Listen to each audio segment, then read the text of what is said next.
Clash of Minds mempersembahkan Walter Faith, Martin Smith, Martin Luther tahun 1517, Luca Para tahun 1798, Kebangunan Besar Rohani tahun 1844,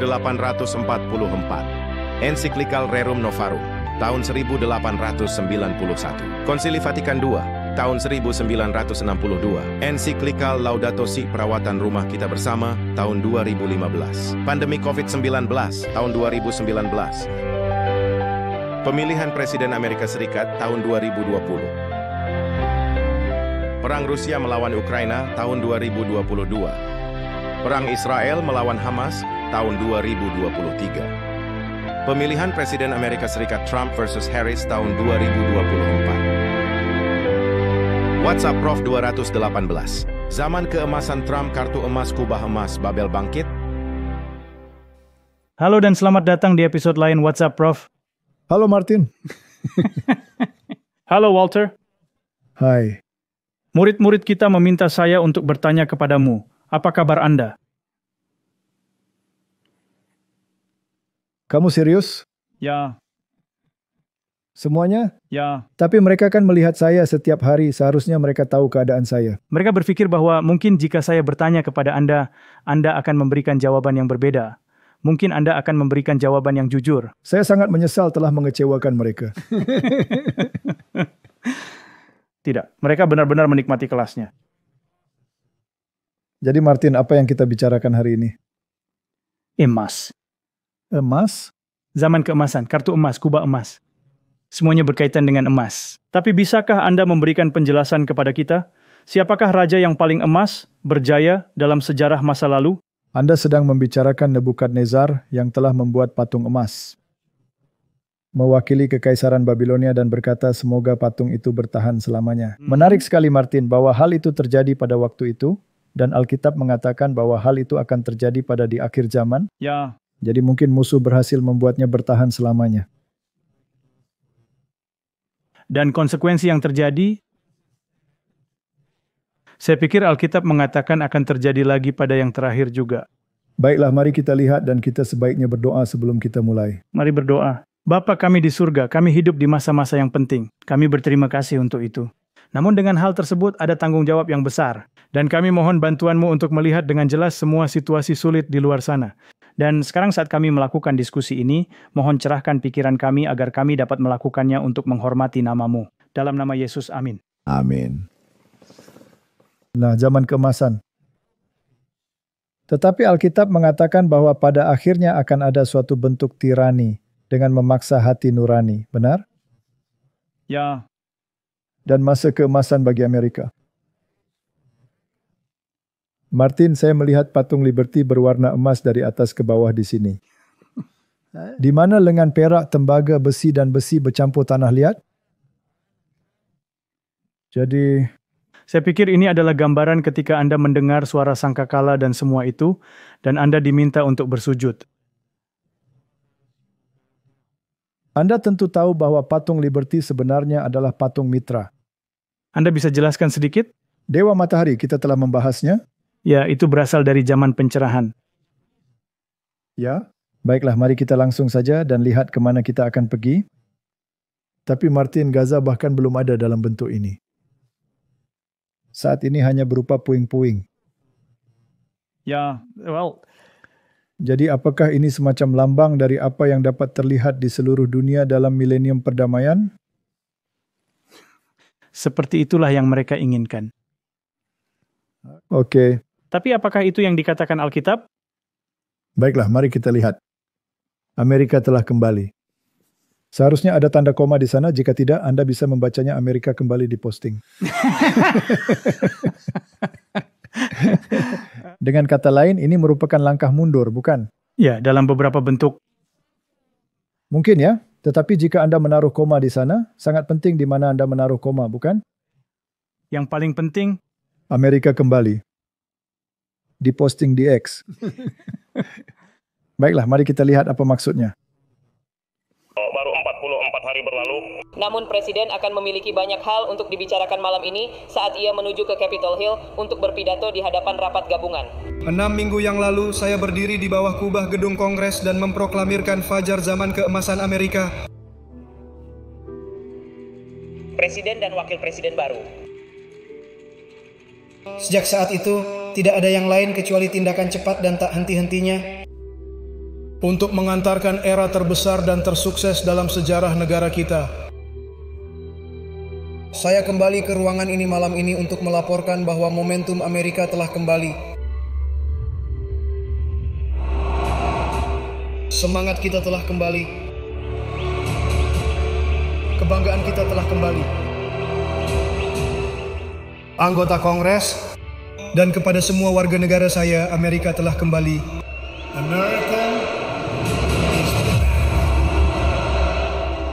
Rakyat Amerika telah memberikan mandat kepada kami untuk melakukan perubahan yang berani dan mendalam.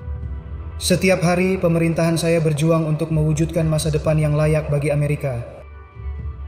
Karena kita membasmi korupsi dan hari-hari diperintah oleh birokrat yang tidak terpilih sudah berakhir. Selama 6 minggu terakhir, saya telah menandatangani hampir 100 perintah eksekutif dan mengambil lebih dari 400 tindakan eksekutif untuk memulihkan akal sehat, keamanan, optimisme, dan kekayaan di seluruh negeri kita yang indah ini. Terlepas dari upaya terbaik dari mereka yang mencoba menyensor kami, membungkam kami, dan menghancurkan kami, bangsa Amerika saat ini adalah bangsa yang bangga, bebas, berdaulat, merdeka, dan yang akan selalu merdeka. Rekan-rekan warga Amerika, bersiaplah untuk masa depan yang luar biasa, karena masa keemasan Amerika baru saja dimulai. Terima kasih, Tuhan memberkati Anda dan Tuhan memberkati Amerika.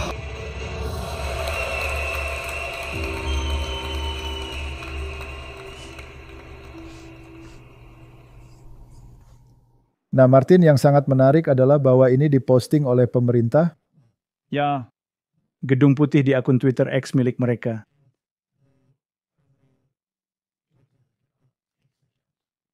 Baiklah. Yang menarik adalah bagaimana mereka saling bergantian antara janji masa keemasan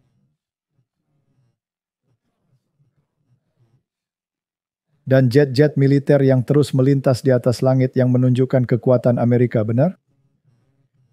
Ya. Apakah itu sesuatu yang dapat Anda kaitkan dengan binatang kedua dalam Wahyu pasal 13? Tentunya. Yang memiliki kuasa untuk mendikte seluruh dunia. Karena jika sistem agama ingin didikte, ia tidak bisa melakukannya sendiri. Perlu seseorang untuk melakukannya bagi mereka.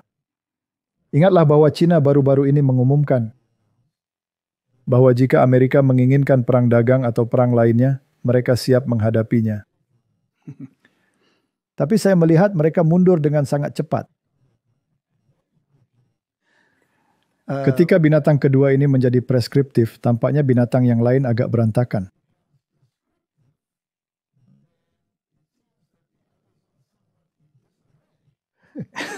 Untuk di awal ini seperti Zelensky. Ketika dia pergi ke kantor, dia cukup penuh dengan keberanian. Dia ditempatkan di tempatnya dengan sangat cepat. Sekarang tidak. Ya, dia terbiasa menjadi sekutu favorit. Dan sekarang dia ditegur, dan hal itu membuat orang-orang terkejut. Jadi semuanya sangat menarik. Jadi apakah dia melangkah lebih maju di sini? Apakah dia berbicara? Oh, tentu saja. Zaman keemasan, Martin, bukankah itu terdengar seperti zaman baru? Ya, tentu saja. Itu adalah terminologi yang sangat zaman baru. Bukankah itu bahasa yang sama dengan yang digunakan Blavatsky dan Bailey?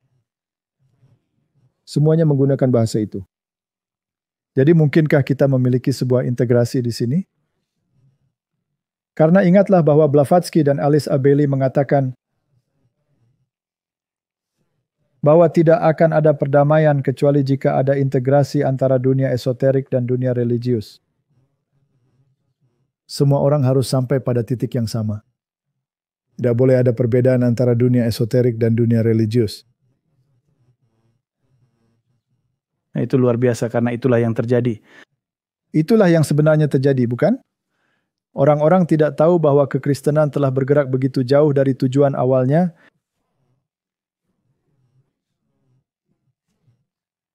sehingga sekarang telah bergerak ke arah yang hampir seperti pengaturan esoterik,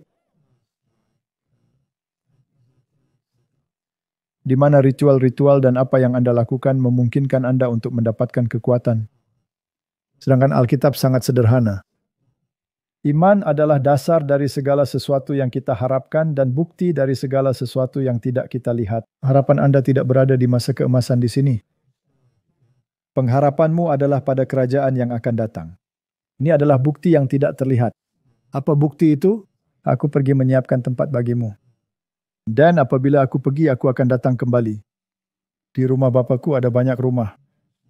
Jika tidak demikian, aku akan memberitahu kamu. Apakah Anda sedang bersiap menukar rumah itu dengan era emas ini? Itulah yang terjadi. Janji zaman baru adalah bahwa hal itu akan terjadi di bumi. Itu akan terjadi di bumi. Dan itulah mengapa jalanan emas, semua hal indah yang sebenarnya ada di surga. Itulah sebabnya Paus Paulus VI berjanji bahwa manusialah yang menjadi pusat dari permainan ini, dan bahwa ia akan menciptakan kerajaan di bumi ini. Tetapi Tuhan Yesus berkata, kerajaanku bukan dari bumi ini. Jadi Martin, apakah kita memiliki pilihan di antara kerajaan di sini? Ya, Anda harus membuat satu keputusan. Dan mengapa tidak bisa dari perak atau tembaga atau besi atau tanah liat? Mengapa harus emas? Menurut saya ini bersifat nubuatan. Bukankah Alkitab mengatakan, keluarlah daripadanya hai umatku? Dan dia telah menulis di dahinya, Babel, ibu dari para pelacur, benar? Ini sangat menarik. Ini menakjubkan. Sebenarnya hampir terlalu bagus untuk menjadi kenyataan untuk melihat ini. Membuat tulang sedikit merinding. Ini sangat menarik. Saya hanya ingin mengatakan bahwa ketika Anda telah menyebutkan bagaimana hal yang esoterik dan zaman baru serta kekristenan ini seharusnya berbaur, saya dapat memahami mengapa Anda mendapat begitu banyak kritikan akan ceramah Total Onslaught. Ya, karena di sana kita berbicara tentang perkumpulan-perkumpulan rahasia dan perkumpulan masonik yang secara khusus disebutkan di dalam lingkaran tersebut. Karena mereka adalah gerakan ekumenis, tidak hanya di dalam agama Kristen, tetapi dengan semua agama yang bergabung bersama dalam satu pengaturan esoterik yang besar ini. Sekarang apa yang menjadi pusatnya? Pusatnya adalah bahwa kamu tidak akan mati. Ya. Sekarang jika pusatnya adalah bahwa kamu tidak akan mati, artinya Anda bersifat kekal. Lalu apa gunanya Kristus mati kalau manusia bisa hidup abadi? Nggak perlu repot-repot karena manusia bisa hidup abadi, benar? Ya. Jadi seluruh kekristenan dan penebusan, semuanya tidak berlaku lagi jika manusia itu abadi. Dan itu adalah kebohongan pertama setan. Itu kebohongan pertamanya. Ya. Ini luar biasa ketika teka-tekinya mulai jelas. Teka-teki mulai terkumpul, tapi itulah yang terpenting. Mereka akan bersatu dalam dua hal. Kesucian hari Minggu yang merupakan pemujaan Dewa Matahari. Dan tentu saja keabadian jiwa, dan itu adalah spiritisme. Karena Alkitab mengatakan bahwa orang mati tidak tahu apa-apa. Ya. Jadi ini sangat sentral. Namun menurut Blavatsky dan dunia esoterik, orang mati mengetahui segalanya. Benar? Ya. Dan mereka akan datang untuk mencerahkan kita. Dan beberapa dari mereka telah menjadi guru yang tercerahkan.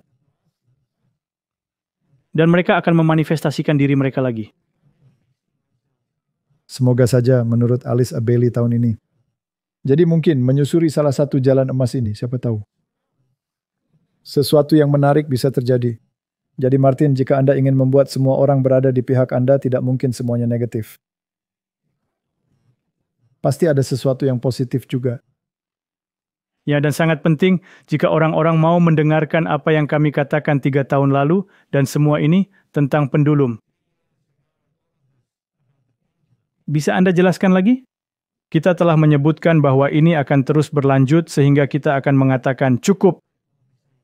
Cukup sudah. Dan kemudian bandul akan berayun ke arah yang berlawanan. Tetapi kecenderungan pendulum tidak pernah melayang di sekitar pusat. Tidak. Entah itu di satu sisi, melewati bagian tengah, atau ke sisi lainnya, benar? Ya. Dan ini adalah ayunan pendulum. Jadi segala sesuatu yang dibawa masuk yang tidak masuk akal atau yang mengganggu masyarakat harus disingkirkan sehingga tidak hanya terlihat baik bagi orang kebanyakan tetapi terutama bagi dunia agama juga.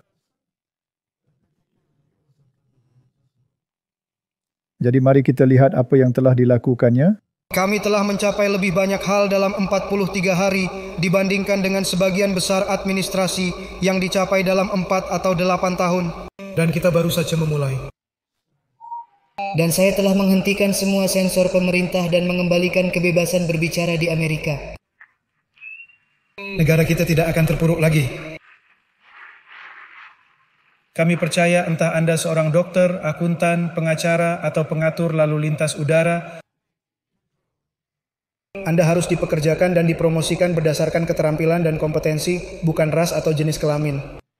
Anda harus dipekerjakan berdasarkan prestasi.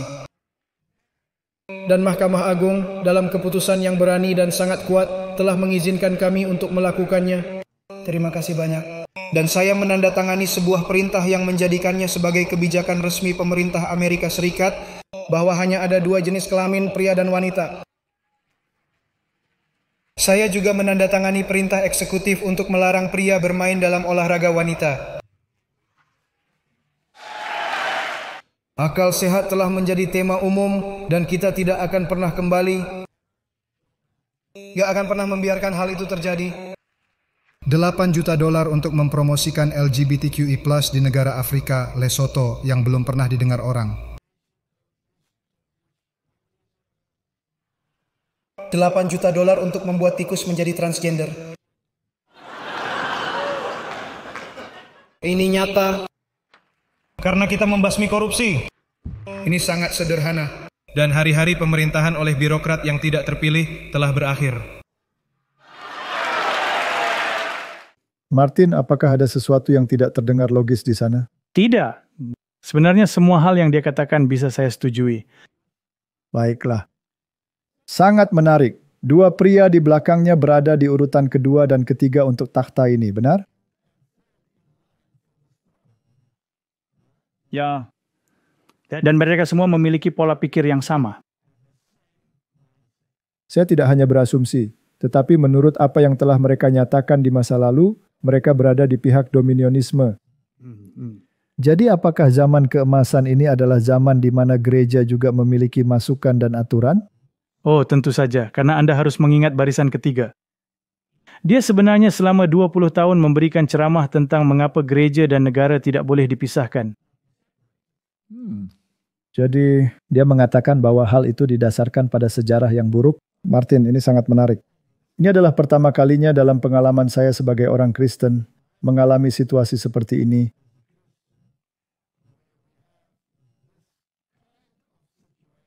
Di mana apa yang dinubuatkan oleh Alkitab dengan jelas dapat menjadi kenyataan atau bahkan sudah menjadi kenyataan.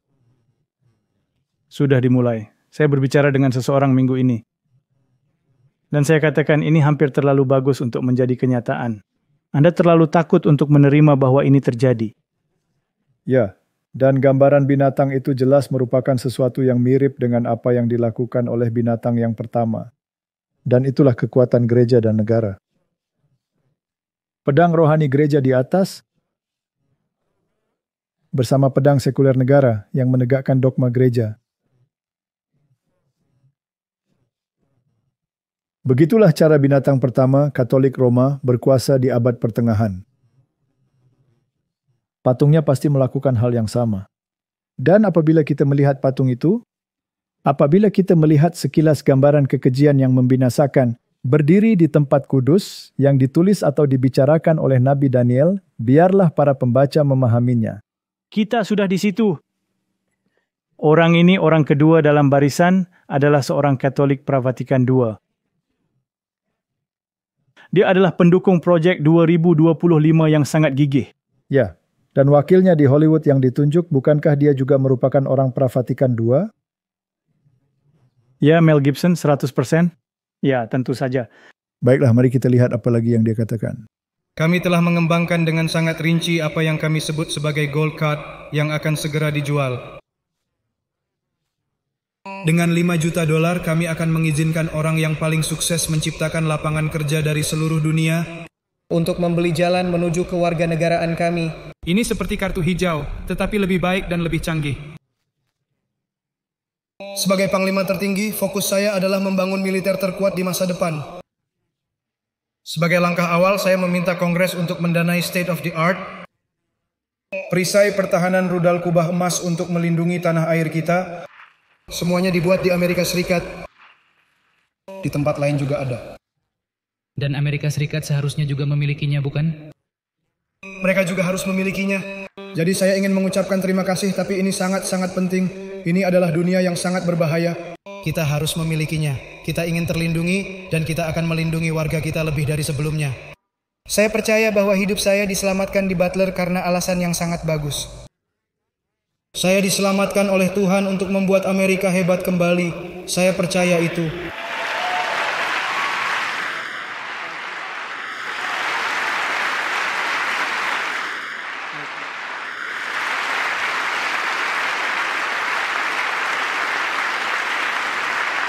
Terima kasih.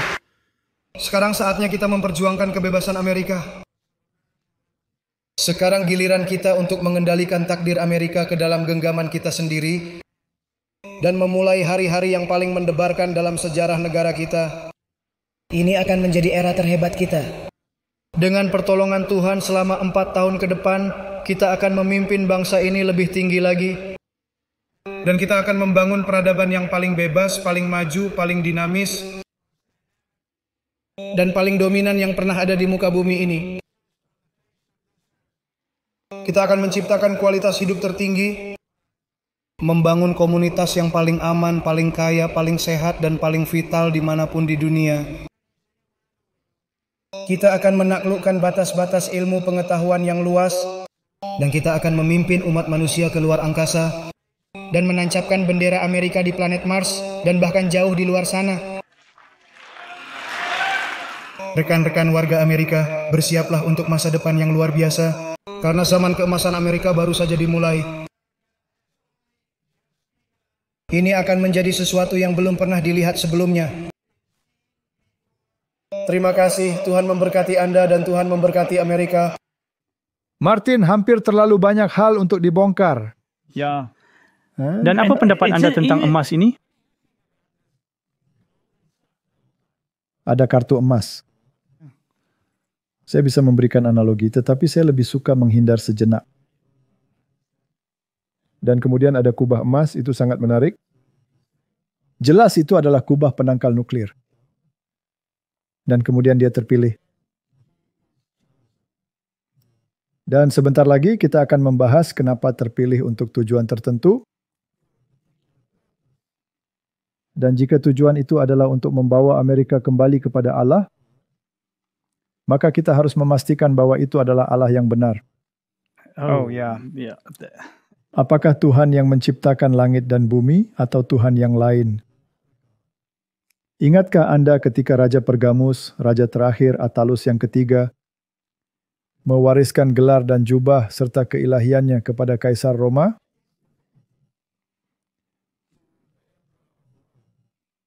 Kemudian gelar itu, Pontifex Maximus, akhirnya jatuh ke tangan uskup Roma. Dan ia tidak hanya mengambil gelar itu, ia juga mengambil gelar keilahian. Karena ada banyak sekali pernyataan yang menyatakan bahwa kepala kepausan adalah ilahi dan memiliki peran yang sama dengan Allah yang Maha Kuasa. Martin, apakah itu Tuhan alam semesta atau Tuhan yang lain? Itu Tuhan yang lain. Apakah meterai Allah dalam perintah keempat? Hari Sabat, Sabat mengatakan bahwa Yahweh adalah pencipta langit dan bumi dan kekuasaannya. Dan yang satunya lagi berkata tidak, dia memiliki kuasa duniawi. Ia memiliki kedudukan duniawi dengan otoritas duniawi. Dan tanda kuasa gerejanya adalah pemindahan hari Sabat ke hari Minggu. Nah Martin, siapa yang mereka ikuti di sini? Dewa mana yang mereka ikuti?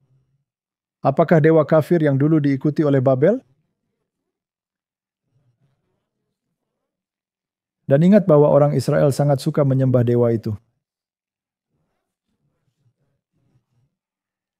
Mereka memberinya nama Yahweh, tetapi mereka memberinya atribut Baal, sehingga mereka tidak dapat membedakan yang satu dengan yang lain.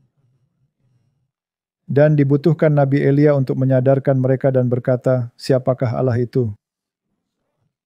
Dia yang menurunkan api dari surga. Dia adalah Tuhan. Martin, tapi saya mengharapkan sedikit api dari surga. Pertama-tama api palsu dan kemudian sayangnya api asli yang akan menyelesaikan masalah. Tetapi jika yang Anda maksud adalah api palsu, jelaskan sedikit. Nah Martin, ada banyak bentuk api palsu. Ia akan menurunkan api dari langit untuk menipu manusia, benar? Itu bisa jadi api yang sesungguhnya, itu akan menarik. Tetapi bisa jadi itu adalah api rohani, Roh Kudus palsu. Saya rasa kita sudah cukup melihat hal itu dalam beberapa tahun terakhir. Jadi dialah yang terpilih. Dan Martin, kedengarannya sangat kejam untuk mengatakan bahwa dari buahnya Anda akan tahu. Apakah ini sebuah pertobatan, kerendahan hati, permintaan untuk kembali melayani Tuhan? Mematuhi semua perintah Allah dan bertobat dari segala kejahatan? Ya, mereka telah melarang banyak hal yang disebut dunia sebagai kejahatan. Tetapi pada saat yang sama, mereka berbicara tentang peninggian ini. Dia menyebutkan bahwa mereka akan menjadi yang paling dominan dari semua peradaban. Ya, peradaban terbesar yang pernah ada. Ya. Alkitab dengan jelas mengatakan bahwa Babel adalah kepala dari emas. Ya. Dan bahwa kerajaan ini mencakup semuanya. Ia memiliki kendali atas elemen sipil dan agama pada periode tersebut. Ya. Dan semoga itu bertahan selamanya, itulah yang dikatakan Nebukadnezar. Namun tentu saja hal itu tidak bertahan selamanya. Bertahankah? Tidak. Hanya bertahan beberapa saat. Hilang, tapi masih ada, karena filosofinya masih ada. Masih di sini. Sekarang di mana kita bisa menemukan filosofi itu? Hanya di dalam binatang pertama dari kitab Wahyu. Karena binatang itu berkepala singa, dan tentunya berbicara dengan mulut singa. Singa adalah lambang Babel. Jadi unsur Babilonia tidak pernah hilang. Tapi jika ia mengatakan bahwa ini akan menjadi peradaban yang paling dominan yang pernah ada, maka itu adalah penggenapan nubuatan. Tentu saja, tetapi juga tidak terlalu mirip dengan Kristus. Tidak. Maksudku, Anda mengatakan bahwa mereka mungkin akan membawa beberapa hal Alkitabiah yang sangat baik yang mereka bawa, tapi ada unsur naga di sana. Dia memulai seperti anak domba, tetapi dia berbicara seperti naga.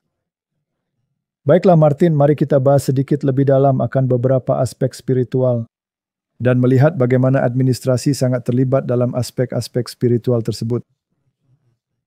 Maka kita harus bertanya pada diri kita sendiri tentang aspek-aspek spiritual ini, elemen-elemen ini. Apakah mereka sejalan dengan kitab suci atau apakah mereka memiliki asal-usul kafir misalnya? Oh, ini sangat menarik.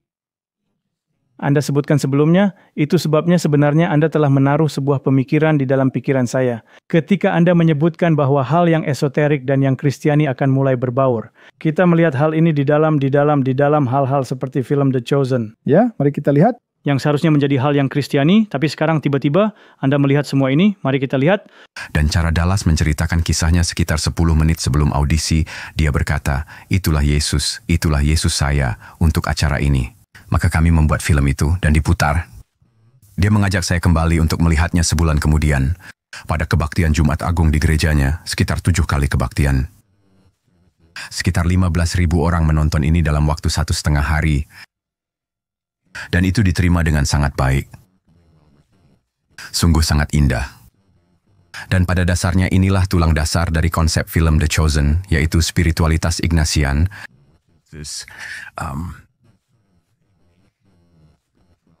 Wawasan Ignatian ke dalam Injil, yang pada dasarnya menempatkan diri Anda di dalam Injil.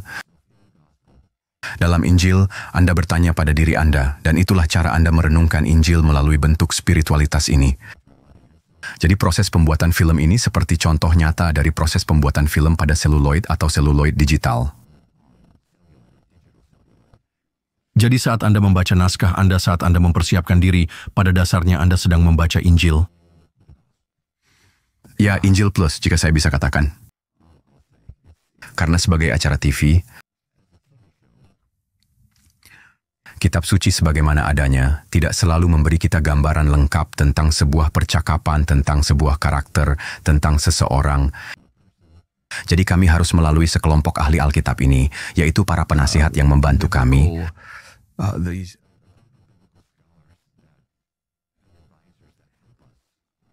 Dan memberikan wawasan tentang hal-hal yang kami tulis.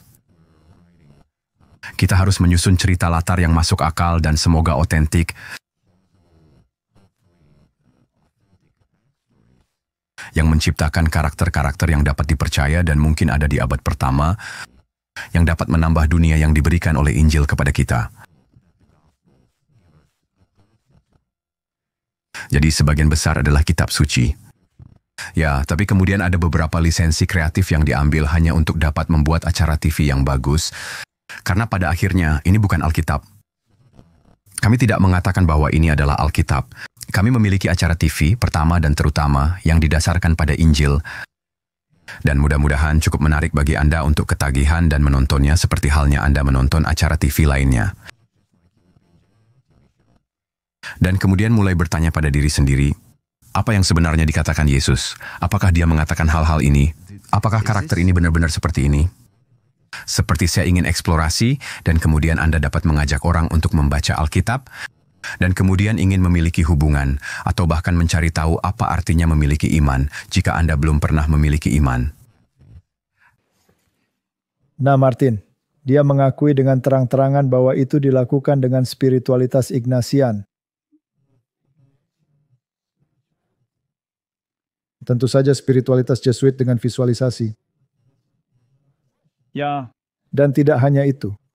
Dalam visualisasi, Anda memproyeksikan diri Anda ke dalam situasi yang Anda gambarkan, dan itu menjadi kenyataan.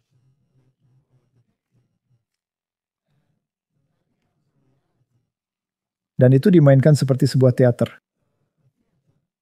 Dan kemudian Anda memperlakukan teater itu. Itu adalah salah satu bentuk hipnotis. Ini adalah suatu bentuk self-hypnosis, dan ini adalah spiritualitas yang sama sekali tidak sesuai dengan Alkitab. Karena Alkitab didasarkan pada iman, pada apa yang Allah katakan. Di sini dia dengan jelas mengatakan bahwa itu adalah bagian dari tema, tapi itu ditambah, bukan? Injil Plus. Ya, jadi dia berkata, apa yang sebenarnya dikatakan Yesus? Anda tahu ada seseorang yang mengatakan itu di awal. Dia berkata, apakah Tuhan benar-benar mengatakannya? Mungkin dia mengatakan sesuatu yang lain? Dan saya ingat, saya menonton beberapa episode pertama, dan ketika saya melihat presentasi atau representasi pertama yang sangat tidak Alkitabiah, salah satunya adalah ketika Yesus menyampaikan khotbahnya di bukit, dan meminta nasihat kepada Matius, apakah ini benar atau itu benar-benar membuat saya takut. Dan saya tidak bisa menontonnya lagi karena kita berbicara tentang ketuhanan. Kita berbicara tentang Tuhan. Kata-kata yang bergulir selama berabad-abad itu begitu penting dan berbobot.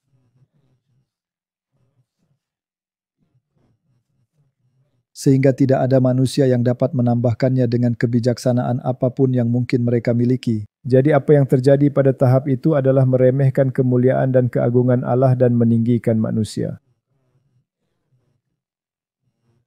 Itulah yang dikatakan oleh Paulus 6 yang akan dilakukannya. Ini membawa Yesus turun ke level kita dan tidak membawa kita naik untuk memahami di mana dia berada. Jadi ini adalah spiritualitas Katolik. Jadi ini adalah pemalsuan iman. Ini adalah 100% spiritualitas Katolik. Dan alasan mengapa hal ini penting untuk ditampilkan lagi, ada episode WhatsApp Prof beberapa waktu lalu tentang film The Chosen, namun banyak orang mengatakan bahwa hal ini tidak sesuai dengan apa yang mereka katakan. Bahkan Dallas Jenkins mengomentari video lain yang dibuat di dalamnya dan mengatakan, tidak, ini tidak benar. Tapi di sini Romi dengan jelas menyatakan bagaimana mereka melakukannya. Bahwa itu adalah spiritualitas Ignatian. Dan ingatlah bahwa Ordo Yesuit dan spiritualitas Ignatian adalah untuk melawan reformasi, di mana keselamatan Anda didasarkan pada iman saja, dan tidak seperti di dalam deklarasi bersama tentang anugerah semata-mata oleh pekerjaan Kristus yang menyelamatkan, tidak hanya oleh iman di dalam darah penebusannya. Ini adalah situasi yang mengerikan yang kita hadapi sekarang, bahwa kekristenan sejati pada dasarnya telah membuang dasar yang paling penting, yaitu pembenaran oleh iman dari Injil. Dan Martin, pembenaran oleh iman diwujudkan dengan ketaatan kepada semua perintah Allah. Jika tidak, Anda tidak memiliki bukti bahwa Anda telah mengambil kebenaran Kristus. Karena kebenaran berarti melakukan yang benar. Dan Yesus berkata, aku telah menaati hukum Taurat, dan satu iota atau satu titik pun tidak akan ditiadakan dari hukum Taurat. Dan jikalau kamu mengasihi aku, taatilah segala perintahku. Jika kamu berkata bahwa kamu mengasihi aku, tapi tidak menuruti perintah-perintahku, kamu adalah pendusta. Martin, apakah bisa lebih sederhana dari itu? Apakah Anda butuh kebenaran jika tidak ada hukum? Jadi apakah inti dari pekabaran malaikat ketiga? Bukankah pembenaran oleh iman? Apa yang kita miliki di sini? Yang palsu. Ada pemalsuan yang mengabaikan, yang sebenarnya meniadakan Yesus Kristus. Dan itu sangat halus. Maksud saya jika Anda menonton ini dan wawancara lengkapnya, dan saya tahu orang-orang yang menonton serial ini juga, mereka tidak dapat memahami mengapa kami melanjutkan dan mengapa kami mengatakan berhati-hatilah, ini bukan dari Tuhan. Karena terlihat sangat bagus dan sangat meninggikan. Namun kita akan melihat bahwa hal ini tidak berhenti di tingkat ini, melainkan merembes hingga ke pemerintahan. Itu dia. Dan kemudian ada persatuan antara gereja dan negara. Jadi mari kita lanjutkan. Alasan saya mengajukan pertanyaan itu dan Anda tidak bergeming adalah karena saya pikir beberapa orang merasa bahwa jadi Yesus adalah peran yang cukup berat, dasar agama terbesar di dunia. Ya, Tuhan menurut orang Kristen. Apakah Anda pernah merasakannya pada diri Anda? Karena itu cukup berat. Di musim pertama saya merasakannya. Ada satu momen yang sering saya bicarakan. Dan saya rasa masih mempengaruhi saya. Saya sebenarnya suka menceritakan kisah ini karena ini merupakan pengingat bagi saya untuk mengingat tentang apa semua ini. Dan siapa yang saya layani saat saya berusaha memerankan peran ini. Dan demikianlah kami berada di pertengahan musim pertama.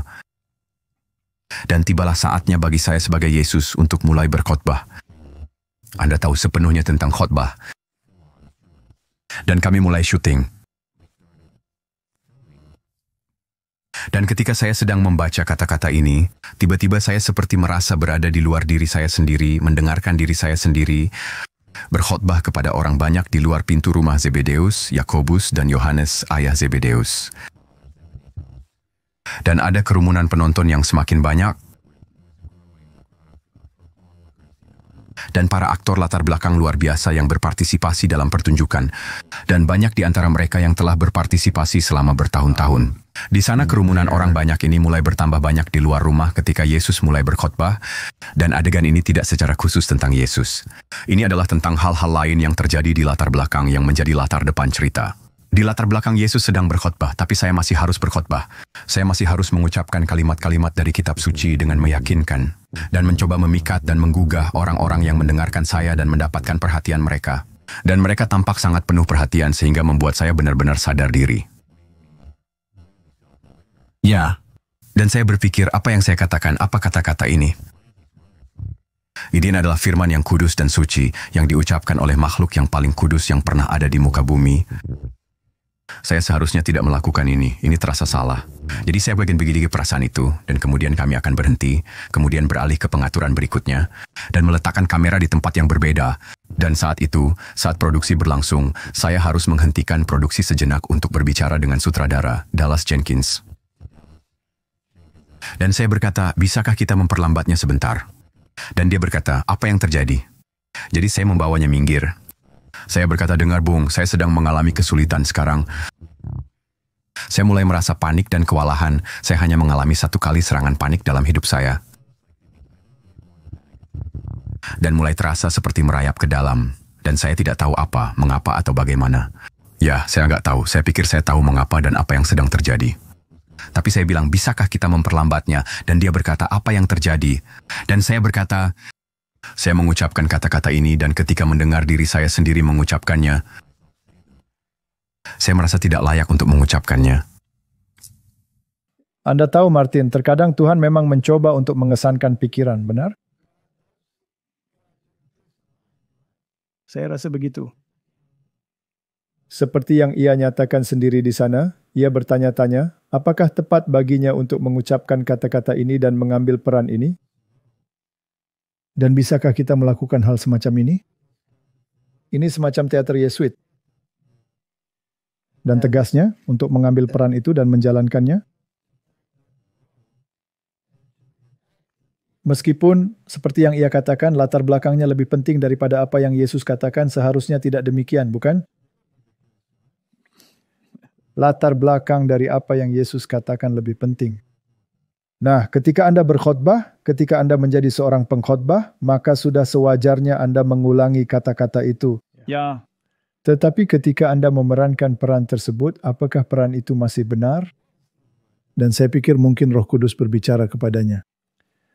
Dia menggunakan kata-kata yang menarik seperti memukau orang-orang. Yesus tidak pernah membuat siapapun terpesona. Dia tidak pernah melewati pikiran sadar Anda. Dia tidak pernah melewatinya. Ini bukan mesmerisme. Itu hipnotis. Tepat sekali. Kembali ke semua hal lainnya.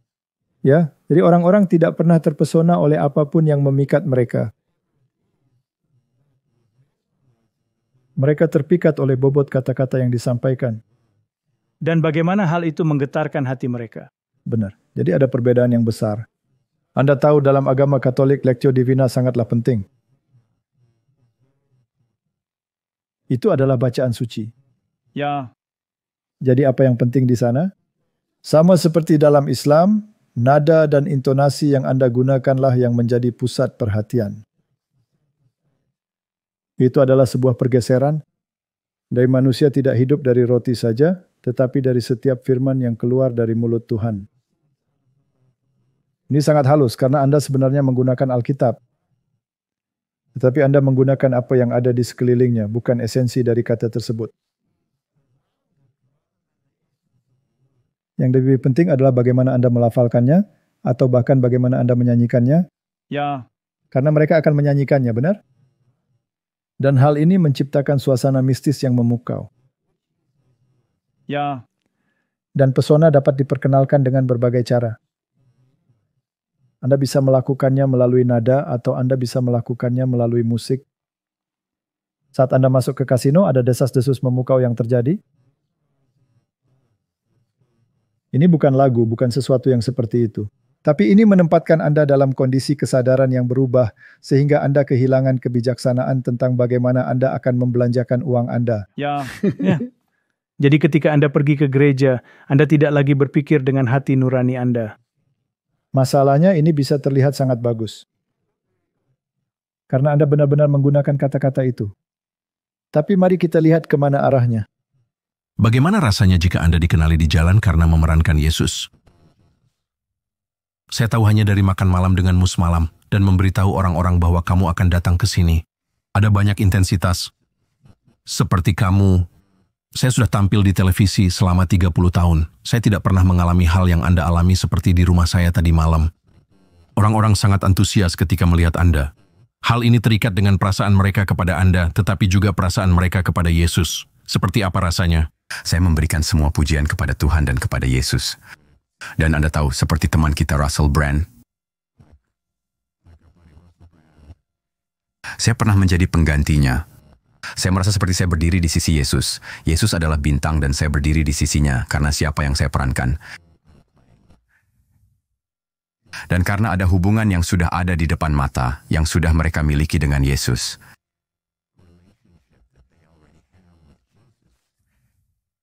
Dan kemudian saya menjadi berdiri seperti wajah dari hubungan yang sekarang mereka hadapi ketika mereka membaca Alkitab.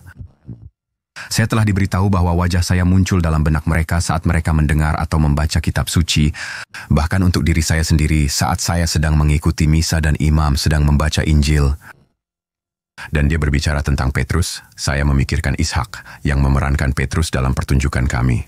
Dan saya berkata, ya, saya tidak bisa mengeluarkannya dari kepala saya. Dan ya, tapi oke, saya suka Syahar, dia hebat sebagai pemeran Petrus.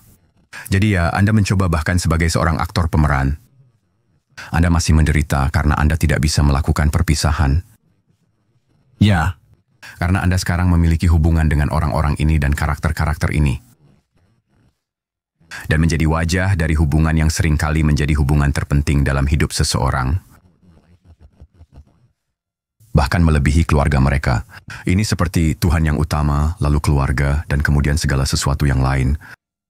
Untuk menjadi wajah bagi orang-orang. Saya mencoba untuk tidak memikirkan hal itu. ya, ini lebih dari sekedar menjadi sahabat karib di Seinfeld. Ya. Saya sendiri pernah mengalami pengakuan dosa ketika seorang pria keluar dari tempat pengakuan dosa dan dia mengenali saya. Dia seperti, oh ya, lalu dia mulai berbicara kepada saya dan kemudian dia mulai menceritakan apa yang dia katakan kepada imam dalam pengakuan dosa. Saya berkata, tidak. Ada yang menarik. Simpan saja, saya tidak akan membiarkan dia sampai sejauh itu. Tidak, saya katakan itu bukan untuk telinga saya. Simpan untuk pengakuan dosa. Jadi, saya bukan orang Katolik, tetapi saya selalu berpikir bahwa pengakuan dosa adalah hal paling keren yang mereka lakukan. Ini adalah pemberian, Bung. Ini adalah penyelamat. Tentu saja ketika menjadi psikoterapi, dan Anda menempatkan seorang ateis dengan penilaian buruk di sofa di seberang Anda, saya rasa kita tidak kehilangan sesuatu. Anda tahu apa yang kumaksud? Ya, seperti kain katun tipis yang penuh dengan lubang, bukan? Dan Anda masuk ke dalam pengakuan dosa dan Anda menerima sakramen rekonsiliasi dari imam. Dan kami percaya bahwa imam telah diberikan otoritas ilahi yang mungkin tidak terlihat, tetapi memiliki efek fisik dan metafisik yang nyata pada selubung jiwa Anda.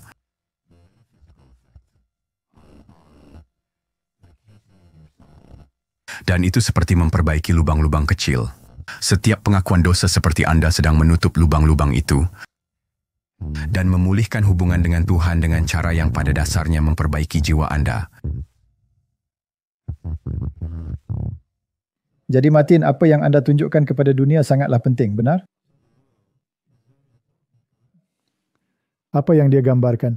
Apakah dia menggambarkan cara yang Alkitabiah atau menggambarkan cara Katolik? 100% dengan cara Katolik. Apakah cara Katolik Alkitabiah? Tidak, sayangnya tidak. Baiklah.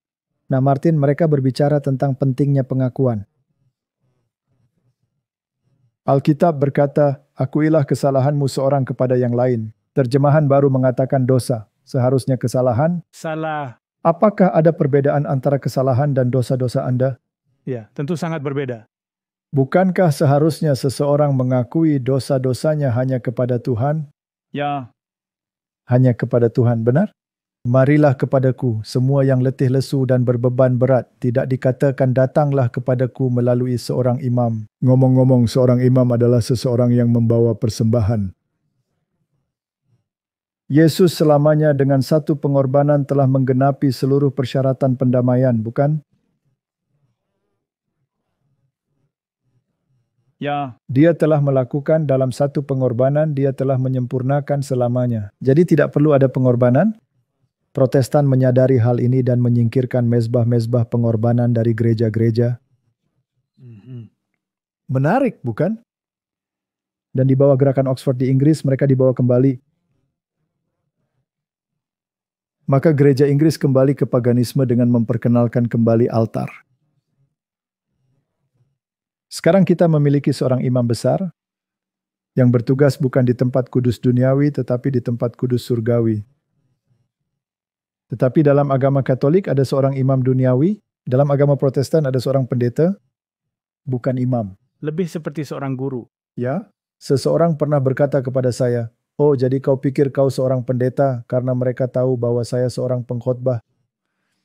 Lalu saya katakan tidak perlu lagi imam karena pengorbanan telah dilakukan.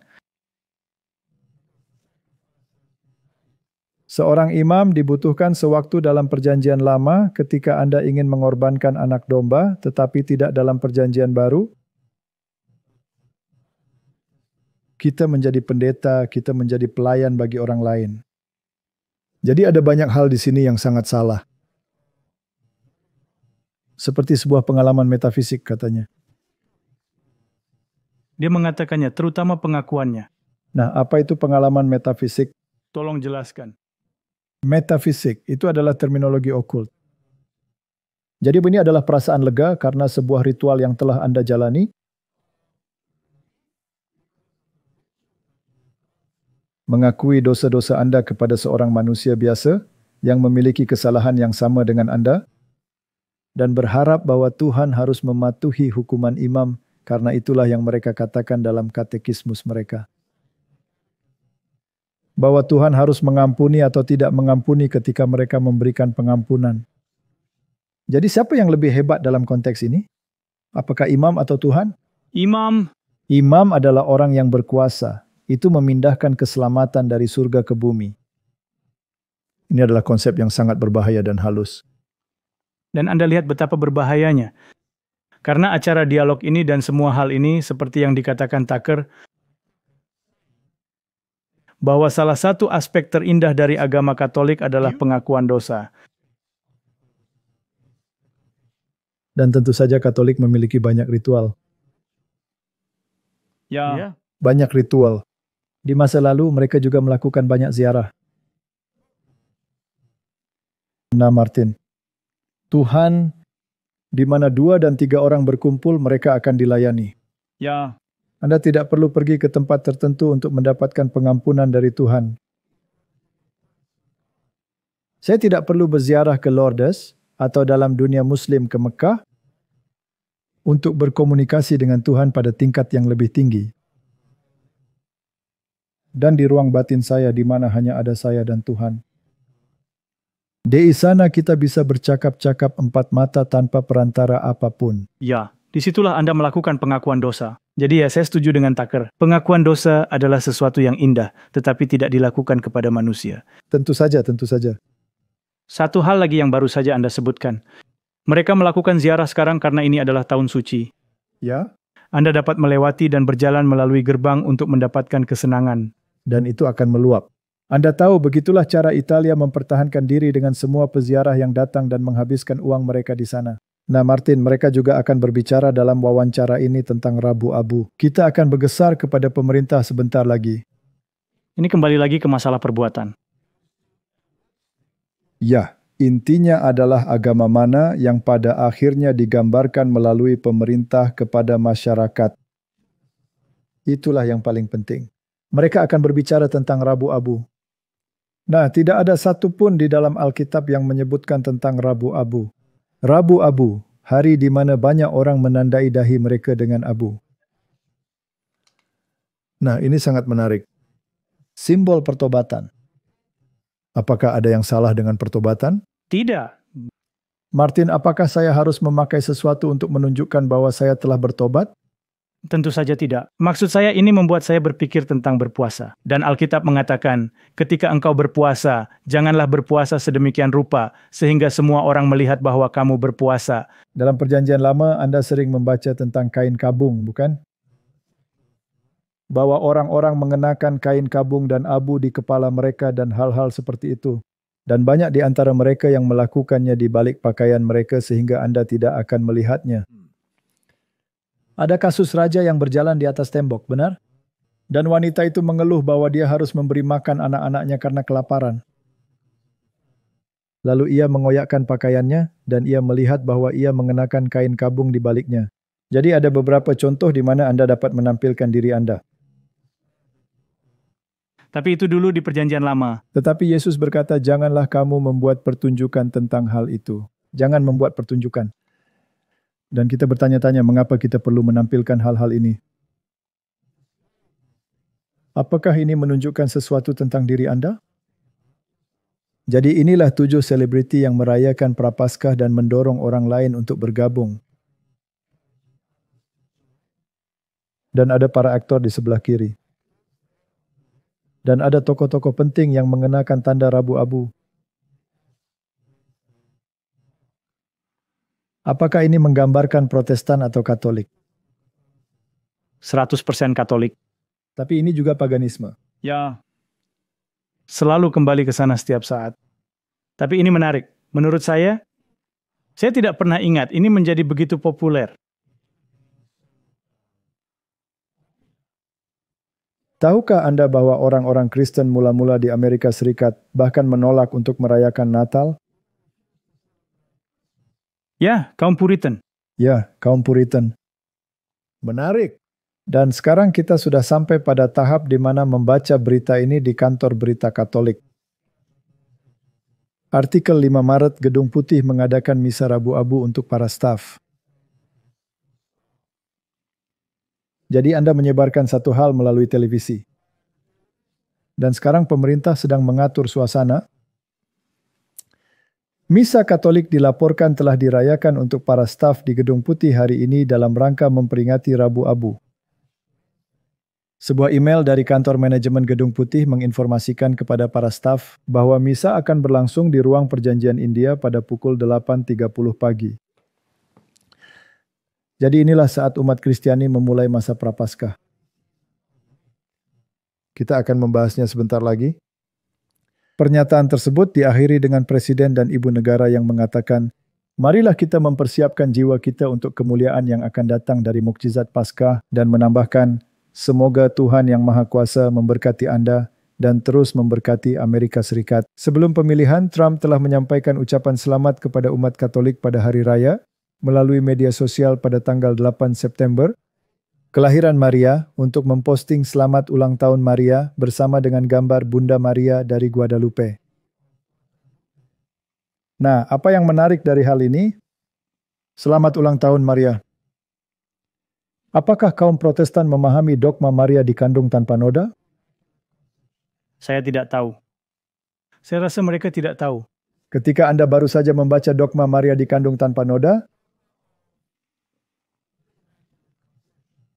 secara otomatis pikiran Anda berpikir bahwa Yesuslah yang tak bernoda, benar? Benar. Begitulah cara berpikir Protestan. Begitulah cara orang Protestan menafsirkannya. Namun bukan itu masalahnya. Inilah Maria yang dilahirkan tanpa dosa dengan tidak bercela sehingga ia dapat melahirkan Sang Penebus. Itulah dogma Maria dikandung tanpa noda yang dinyatakan secara ex cathedra infalibilitas sempurna oleh Paus. Jelaskan apa arti dari sempurna. Tanpa melakukan kesalahan, Anda tidak dapat disalahkan. Jadi seperti Tuhan? Seperti Tuhan yang berbicara. Hanya Tuhan yang sempurna. Jadi itu sudah menjadi hak prerogatif Tuhan, bukan? Dan ia menyatakan bahwa Maria dilahirkan dalam keadaan tak bernoda. Dia terhindar dari masalah dosa asal. Nah, Martin, ada yang salah dengan hal itu karena Alkitab mengatakan bahwa dia lahir di bawah hukum Taurat. Nah, ketika Alkitab mengatakan bahwa ia lahir di bawah hukum Taurat, itu berarti ia lahir di bawah kutukan hukum Taurat. Dan kutukan hukum Taurat adalah maut. Upah dosa adalah maut. Jadi dia dilahirkan seperti orang lain. Itu yang dikatakan Alkitab. Nah, jika Allah dapat menyatakan Maria tak bernoda tanpa pengorbanan, lalu bisakah dia melakukannya untuk Anda dan saya? Saya akan protes. Kita bisa. Bukankah itu berarti, Martin, bahwa salib menjadi tidak berguna? Ya. Karena Allah dengan keputusannya dapat menyatakan seseorang tak bercacat dan tak bercela. Ya. Itulah sebabnya mengapa Al-Quran juga menyangkal penebusan dosa dan mengatakan bahwa Allah Maha Kuasa. Dia tidak membutuhkan sandiwara salib untuk menyatakan bahwa Anda layak masuk surga.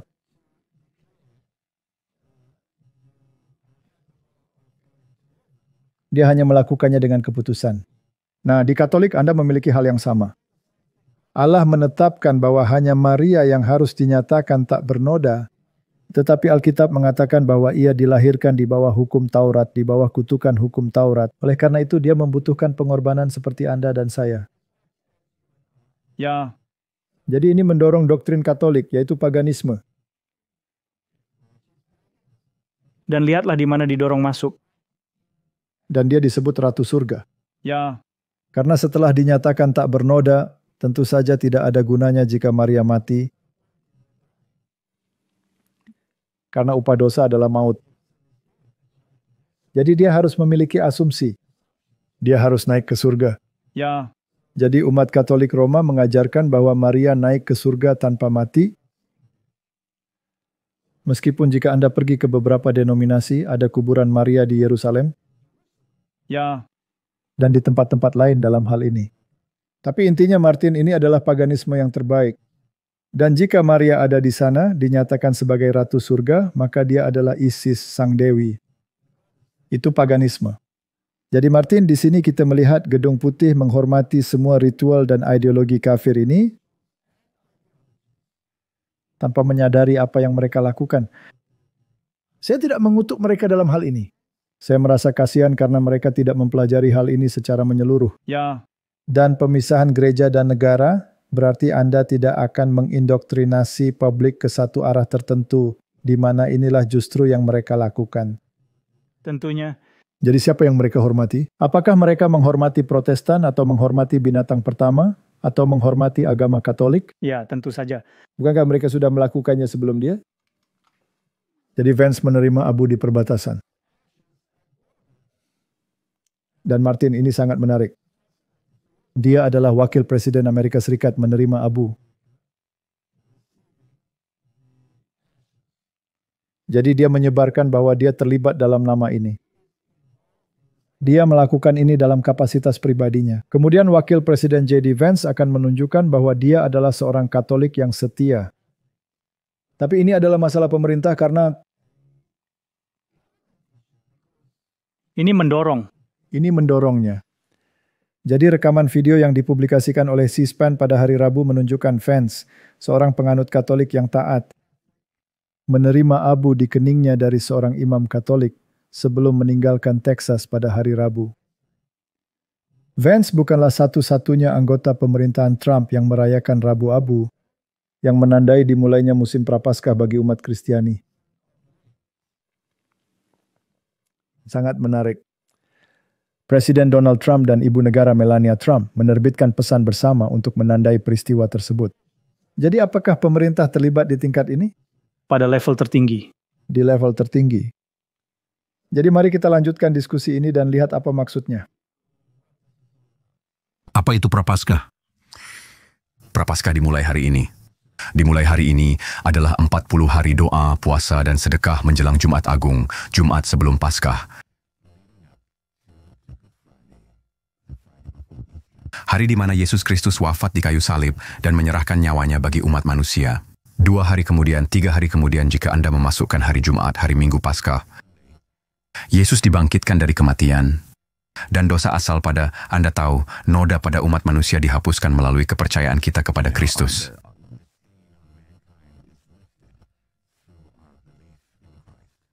Dan begitu juga dengan Prapaskah.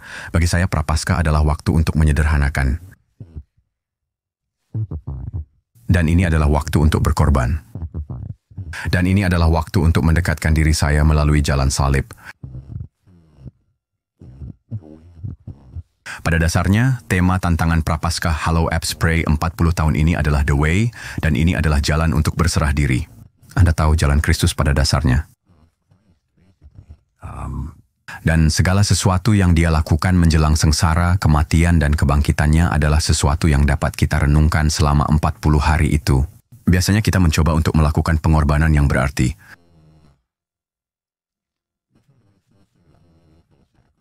Beberapa orang berkata, oh saatnya berhenti makan coklat.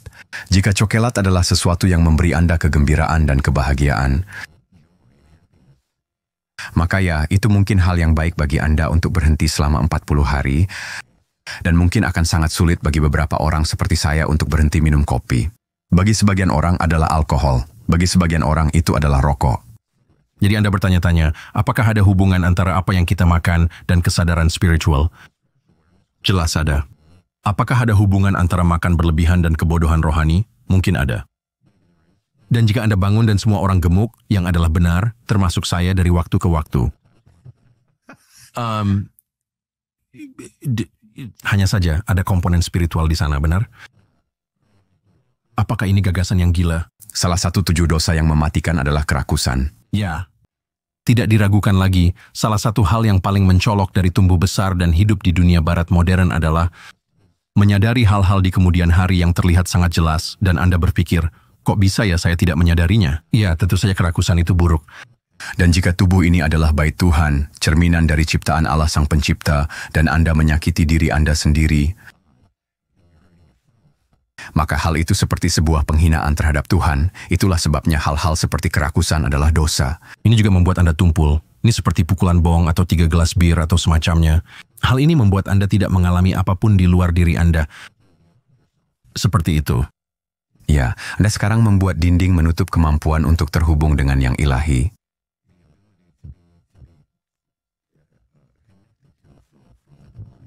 Ini seperti Anda menutup diri Anda dari Tuhan. Ini menempatkan kain katun tipis di seluruh tubuh Anda.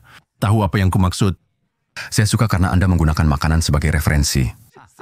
Sesuatu yang agak menumpulkan kamera dan membuat bagian pinggirnya menjadi lebih lembut, dan Anda tidak dapat melihat sepenuhnya apa yang terjadi. Maksudku, Anda makan 2 burger daging sapi. Anda tahu Anda tidak begitu menyadari apapun. Oh ya ampun, ini seperti berbicara tentang koma. Cedera kepala, bukan? Ya, 100%. Jadi puasa adalah kebalikannya. Anda sangat sadar. Benar. Dalam pikiran Anda merasakan segalanya. Nah, Martin, ada banyak sekali yang dikatakan. Dan 40 hari. Martin, apakah Yesus berpuasa selama 40 hari? Ya, puasa makan dan minum. Baiklah. Saya hampir merasa bahwa mereka sedang menyampaikan pekabaran kesehatan. Ya, itu sebabnya saya menaruhnya di sana. Karena hanya sedikit orang yang menyadari betapa pentingnya diet mempengaruhi kerohanian. Ya, baiklah. Jadi memakan 2 burger besar daging sapi adalah sesuatu yang mendekati kerakusan. Dan cedera kepala. Martin, apakah sudah cukup baik? Jika Anda ingin melayani Tuhan dan Anda percaya bahwa tubuh Anda adalah bait Roh Kudus. 40 hari itu cukup? Dan sisa dari 320 hari ganjil, 325 hari kemudian Anda dapat kembali ke hal yang normal? Atau apakah menghormati tubuh Anda merupakan pilihan yang mengubah hidup Anda? Saya percaya pada yang terakhir. Ini pasti mengubah hidup dan menjadi gaya hidup. Jadi apa yang sebenarnya Tuhan inginkan? Tidakkah Dia menginginkan hati yang menyesal? Apakah ini puasa yang saya inginkan? Tolong jelaskan lagi, karena itulah yang diminta Tuhan dalam Alkitab. Ya, itulah yang Dia minta. Jadi apa gunanya berpuasa? Tentunya puasa memainkan peran. Anda ingin membersihkan diri. Anda ingin membersihkan diri Anda, tetapi Anda tidak ingin menjadikannya sebagai tameng untuk mengatakan, "Hei kawan, saya sedang berpuasa." Bukankah Yesus mengacu pada hal itu? Jadi ketika Anda berpuasa, janganlah Anda berjalan-jalan dengan wajah yang murung dan mengatakannya, ini adalah masalah pribadi antara Anda dan Tuhan. Saya juga mempercayainya. Dan puasa 40 hari bagi saya adalah mencoba meniru apa yang telah Yesus lakukan bagi saya. Saya percaya bahwa seluruh hidup saya haruslah menjadi puasa untuk tidak melakukan apapun yang berbahaya bagi tubuh saya. Bukan hanya untuk waktu yang singkat. Dan pada dasarnya ini adalah sesuatu yang mereka klaim akan membawa Anda lebih dekat. Puasa tentu saja dapat mendekatkan. Mari kita lihat puasa yang lain. Ramadan? Ya. Mereka juga berpuasa dan itu juga sekitar 40 hari. Jadi ini adalah sebuah sistem yang tidak hanya dijalankan oleh satu agama saja. Dan yang menarik, puasa hanya berlangsung di siang hari ketika matahari terbenam, puasa berakhir dan kemudian ada pesta. Ya, kemudian ada kerakusan. Dan saya tidak tahu apakah hal itu benar-benar memiliki tujuan dalam perayaan Prapaskah. Maka biasanya makanan daging dikecualikan. Tetapi ikan diperbolehkan. Jadi saya melihat bahwa banyak restoran cepat saji sekarang menyajikan burger ikan untuk mengakomodasi semua orang yang terlibat dalam Prapaskah. Dan Martin, bagi saya ini adalah sesuatu yang merupakan penggenapan dari sesuatu yang Yesus lakukan bagi saya. Dan menunjukkan bahwa Anda ingin lebih dekat dan lain-lain. Dan itu terkait dengan Rabu Abu ini. Itu adalah awal dari periode Prapaskah. Ini sebuah ritual. Dapatkah saya diselamatkan dengan sebuah ritual? Tidak. Dan buah Anda harus terus berlanjut setelah 40 hari masih harus berlanjut. Pada hari ketika Anda dibaptis, Anda menjadi orang yang baru. Ya. Anda menyingkirkan hal-hal yang berbahaya bagi tubuh. Dan hubungan Anda adalah hubungan pribadi yang tidak didasarkan pada ziarah, tidak didasarkan pada periode tertentu. Maksud saya, bahkan Rick Warren pun berbicara tentang tujuan 40 hari. Ya. Ada apa dengan 40 hari ini? Saya ingin ada tujuan 365 hari. Saya setuju dengan Anda 100% karena jika tidak, hanya akan terfokus pada waktu tertentu saja. Dan yang menarik adalah, ia menyebutkan bahwa apa yang Anda sukai, sebaiknya Anda tinggalkan. Saya tidak meragukan ketulusan mereka. Tentu saja tidak. Ini bukan serangan terhadap orang secara pribadi. Tidak, kami sama sekali tidak meragukan ketulusannya. Namun faktanya adalah bahwa pemerintah mengambil aspek khusus dari sebuah agama dan menyebarkannya. Dan melalui TV. Nah, menurut saya itu bertentangan dengan konstitusi. Saya setuju. Karena kita telah berbicara tentang Ramadan dan juga tentang Muslim, mari kita lihat apa yang dikatakan Raja Charles. Ya, senang bisa bersama Anda. Tapi Anda menyebutkan Raja Charles dan itu menarik. Ini menyoroti hal yang sangat penting yang terjadi antara Islam dan Kristen. Raja secara tradisional adalah pembela agama dan agama itu adalah Kristen. Namun Raja Charles telah mengembangkan pernyataan tersebut sehingga istilah tersebut menjadi pembela agama-agama jamak yang berarti semua agama. Tapi saya rasa dia tidak terlalu memahami teologinya. Maksud saya, Islam percaya bahwa Kristus hanyalah seorang nabi dan bukan inkarnasi ilahi. Dan menganggap Kristus sebagai inkarnasi ilahi yang merupakan inti dari kekristenan adalah penghujatan. Kecuali jika Anda seorang Muslim liberal yang berpikiran terbuka, bagi sebagian besar umat Islam, ini sebuah penghujatan. Jadi saya rasa Raja Charles tidak memahami konfrontasi teologis dan konflik antara Kristen dan Islam. Dan saya pikir apa yang terjadi adalah Islam dan Kristen, agama secara umum telah dirasialisasikan. Yang saya maksudkan adalah Islam dipandang oleh elit liberal khususnya sebagai agama orang kulit coklat. Dan sebaliknya, agama Kristen dipandang sebagai agama orang kulit putih. Sekarang kita semua tahu pihak sayap kiri tidak benar-benar memiliki prinsip. Apa yang mereka miliki adalah sebuah hierarki minoritas, dan di puncak hierarki tersebut adalah orang berkulit coklat.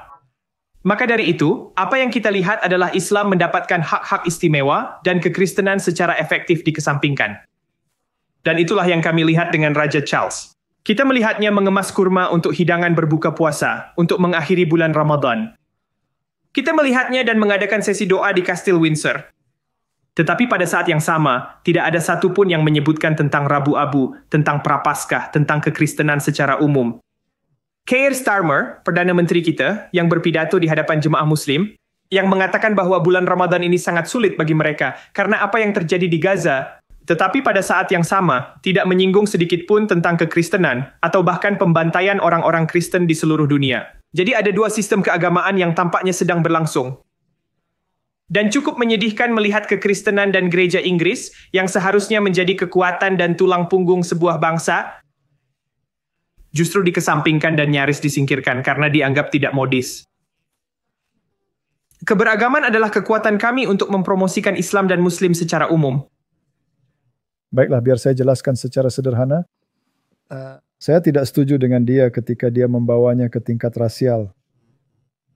Bahwa Islam adalah agama kulit berwarna dan yang lainnya adalah agama non-kulit berwarna. Masalahnya jauh lebih dalam dari itu. Pangeran Charles menjelaskan dengan gamblang bahwa ia tidak ingin menjadi pembela agama. Ia ingin menjadi pembela iman. Ya.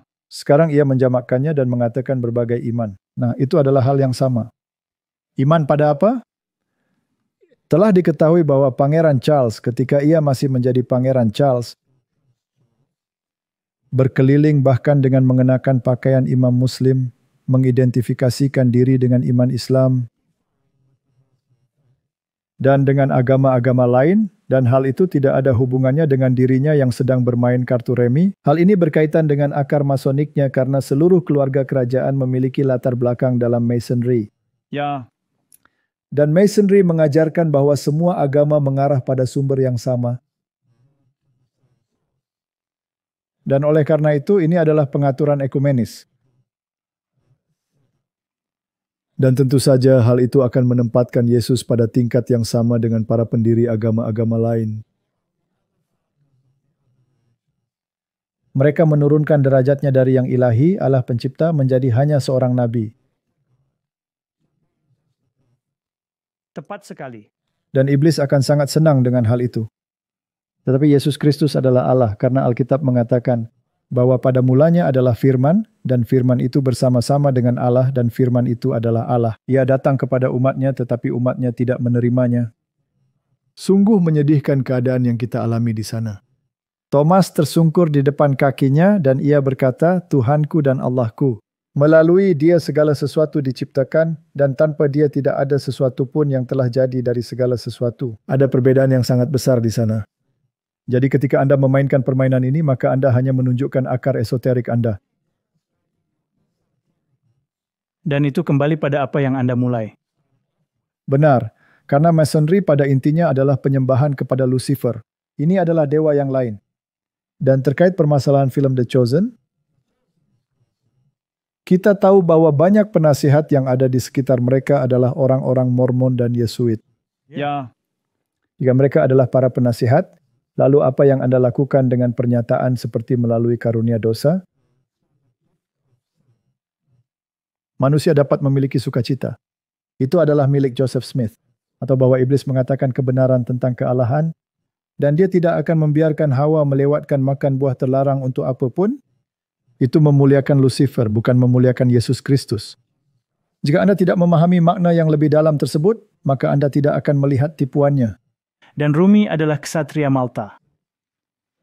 Donald Trump mendeklarasikan dirinya sebagai raja atas pencabutan tarif kemacetan di New York. Ini mungkin kelihatan sebagai lelucon, tapi tetap menarik. Dan ada Trump di sana, poster ini dalam format majalahnya di sana. Hidup raja! Ya, dia benar-benar mengeluarkan ini. Dan video-video yang disebarkan. Saya tahu bahwa itu adalah video sindiran, tetapi dia langsung menggunakannya untuk dirinya sendiri. Kita akan membicarakannya sebentar lagi. Beberapa hari setelah menyatakan bahwa ia berada di atas hukum, Donald Trump mendeklarasikan dirinya sebagai raja. Setelah pemerintahannya mendorong untuk membatalkan tol baru untuk Manhattan dan lain-lain. Tentu saja ini adalah sumber yang cukup liberal. Akun mantan Gedung Putih kemudian membagikan pernyataannya dengan sampul majalah Time yang menampilkan potret presiden yang mengenakan mahkota dengan judul Panjang Umur Sang Raja. Tentu saja kita semua tahu bahwa semua presiden memiliki darah bangsawan. Dan dia pasti memiliki darah Skotlandia kalau saya tidak salah. Jadi mereka tetap kembali ke raja, jadi dia bisa saja mengatakan hal itu, dia tidak berbohong. Dan Alkitabiah? Ya, raja-raja dunia akan memberikan kekuasaan mereka kepada binatang itu.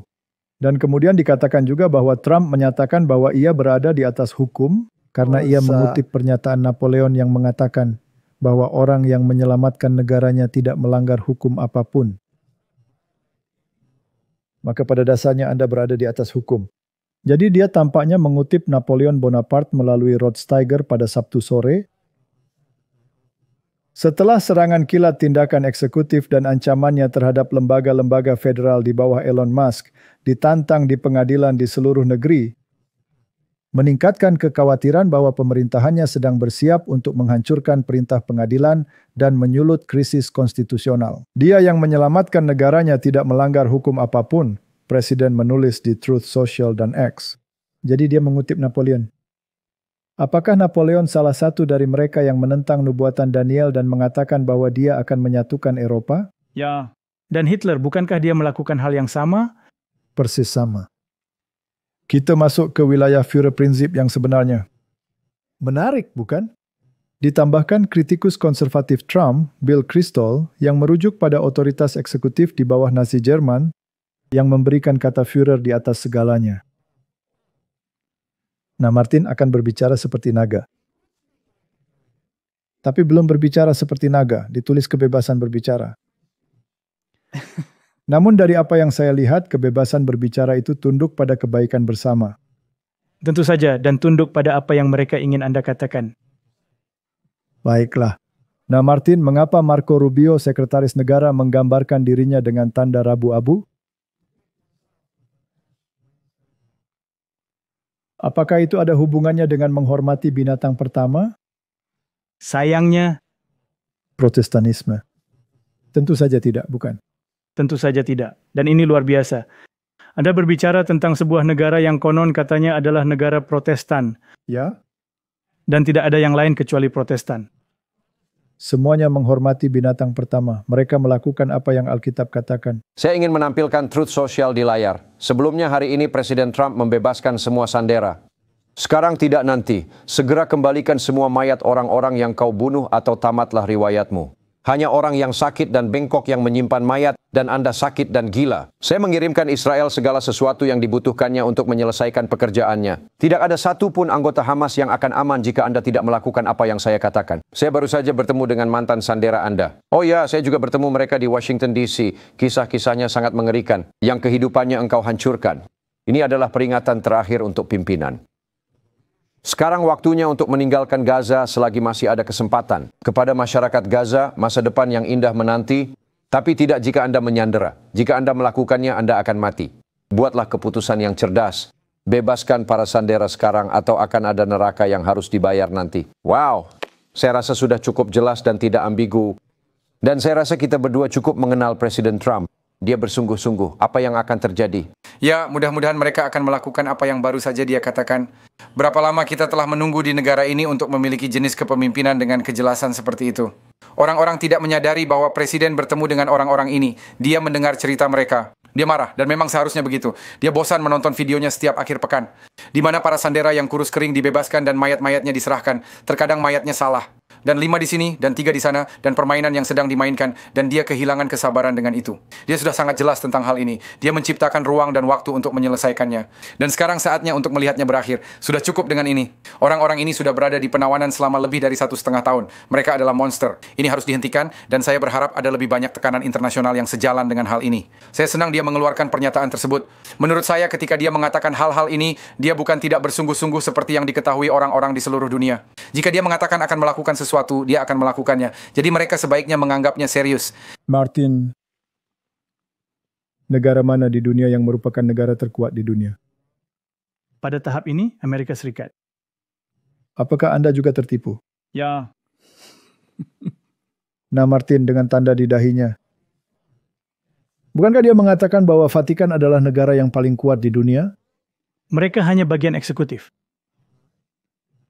Vatikan tidak memiliki tentara kecuali garda Swiss kecil yang duduk-duduk di sana dengan jas kecil mereka. Tapi mereka punya seorang jenderal. Ya. Dan mereka memiliki ksatria yang disebut ksatria Malta dan ksatria Columbus dan ksatria ini dan ksatria-ksatria yang lain. Benar? Ya. Jadi mereka memiliki tentara. Dan apakah orang-orang ini tentara mereka? Tentunya. Tentunya, benar? Saya baru kepikiran, seperti yang kita sebutkan sebelumnya, semua orang mengeluh-elukan binatang, perayaan. Ya. Dan kemudian mereka datang ke sini. Dan yang baru saja saya pikirkan adalah bahwa kita dituduh sebagai penebar ketakutan. Ya. Mereka menunjukkan kepada Anda sekilas tentang kekuatan yang akan mereka gunakan jika Anda melawan apa yang mereka ingin Anda lakukan. Seperti presiden-presiden sebelumnya seperti Woodrow Wilson yang pernah mengatakan bahwa ada kekuatan yang begitu halus, begitu rahasia sehingga Anda tidak berani membicarakannya selain dengan berbisik. Dan hal yang menakjubkan adalah bahwa ia berbicara menentang mereka. Orang-orang ini meningkatkannya. Nah, ini sangat menarik. Pernyataan yang baru saja kita dengar dalam video ini. Jadi kita tidak perlu membaca semuanya. Hanya saja jika Anda tidak melakukan apa yang diperintahkan, Anda akan mati. Dan gambar yang dia pasang di sana tentang dirinya sendiri atau yang juga di Gedung Putih.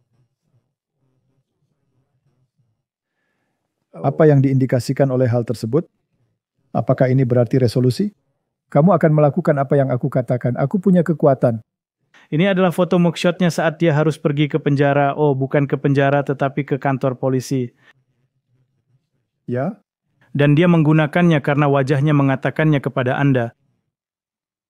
Tepat di mana Anda berdiri. Nah, Martin itu tidak hanya mengatakan hal-hal ini. Dia memiliki kuasa untuk mengeksekusinya.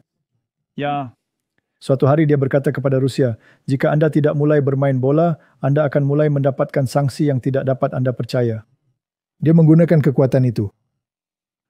Dan kemudian dia mengatakan bahwa setelah situasi ini diselesaikan, dia akan membangun kembali Gaza.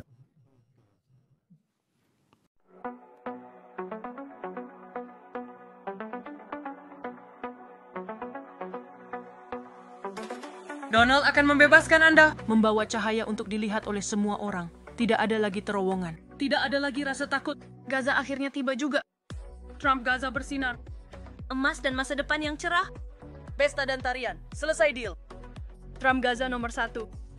Trump Gaza bersinar terang. Emas dan masa depan yang cerah. Pesta dan tarian. Selesai deal. Trump Gaza nomor 1. Ini seperti lelucon, tetapi tampaknya Donald Trump menyukainya. Dia menikmatinya. Apakah Anda memperhatikan patung yang berwarna emas dari atas ke bawah? Ya. Hei Martin, apakah itu kerajaan Babel? Tentunya.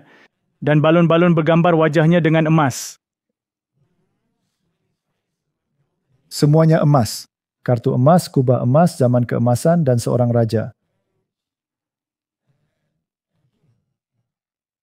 Ya, sungguh. Zaman terhebat yang pernah ada. Bukankah dia mengenakan pakaian emas dari atas ke bawah? Ya. Raja Nebukadnezar. Dan membangun yang terbesar. Bukankah Nebukadnezar juga berkata, bukankah ini Babel yang besar yang telah kubangun? Ya, benar. Dan itulah mengapa ia membuat patung emas. Benar. Nebukadnezar adalah seorang pembangun yang hebat. Kini Donald Trump dikenal karena proyek-proyek pembangunannya. Sama. Sangat menarik bahwa semua raja-raja perkasa itu dikenal karena proyek-proyek bangunan mereka yang hebat. Misalnya seperti Ahab. Nimrod juga. Ya, Nimrod. Tetapi Salomo juga seorang pembangun yang hebat. Itu menarik. Dan para Mason mengambilnya tentu saja di masa kemurtadannya. Dan menjadikan pila-pila kembar itu sebagai pila-pila kembar mereka. Hal yang menarik. Tapi kita tidak punya cukup waktu untuk membahas semua itu. Saya rasa kami memiliki waktu 8 jam untuk menguji beberapa teknologi baru, dan kami berkata, oke, ayo kita buat pernyataan tentang ide Gaza Trump. Dan itu merupakan sindiran secara internal. Kami menulisnya dengan cepat. Dan Anda tahu sisanya adalah sejarah. Apakah Anda menyesal telah membuat video tersebut setelah melihat reaksi yang muncul setelahnya? Maksud saya, berita NBC menayangkannya kepada orang-orang di dalam jalur Gaza, dan banyak orang Palestina yang merasa tersinggung, marah, dan mengatakan itu bahkan tidak mewakili budaya kami. Apakah Anda menyesal mempostingnya? Ya, saya menyesal bahwa video ini diposting mungkin tanpa konteks. Sekarang ketika melihat ke belakang, jelas hal ini menciptakan percakapan sosial entah tentang visi Trump atau bukan. Saya juga berpikir tentang AI dan kreativitas tentang AI. Karena pada akhirnya, jika Anda memikirkan ide apapun dan Anda menciptakan sebuah IP, dan Anda menciptakan sesuatu, Anda tidak mengharapkan seseorang untuk mempublikasikannya, setidaknya tanpa izin atau dengan konteks atau dengan kredit. Jadi kami tidak mendapatkan semua itu. Jadi saat ini Anda berbicara kepada saya, ini sebenarnya sesuatu yang membuat kami setidaknya bersuara, dan menjelaskan bahwa itu adalah sindiran internal, sindiran yang tidak dimaksudkan untuk ditampilkan dimanapun.